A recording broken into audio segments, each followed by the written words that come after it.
Bonjour et bienvenue dans nos perspectives financières d'aujourd'hui. Rejoignez-nous aujourd'hui pour notre analyse du monde financier, des derniers événements, des dernières informations sur les marchés. Thomas va nous aider aujourd'hui depuis la salle des marchés.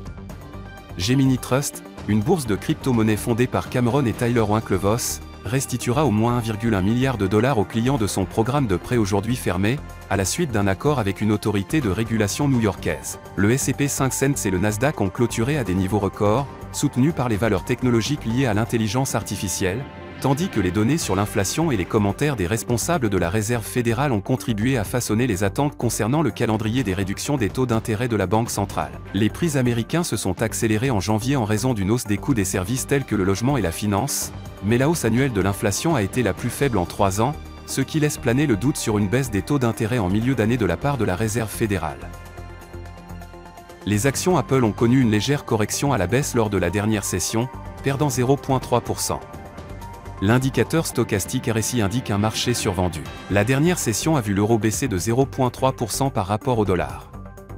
L'indicateur ROC donne un signal haussier. La dernière session a vu la livre sterling chuter de 0,3% par rapport au dollar. L'indicateur CCI indique un mouvement haussier. Le cours de dollar australien dollar est resté largement inchangé lors de la dernière session. Le signal baissier de l'indicateur MACD contredit notre analyse technique globale.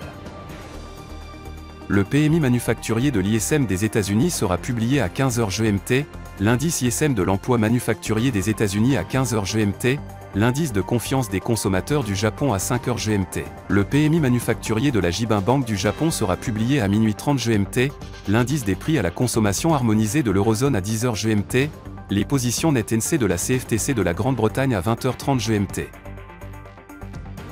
Nous espérons que vous avez apprécié nos perspectives du marché d'aujourd'hui. De la part de toute l'équipe, nous vous souhaitons une journée de trading productive.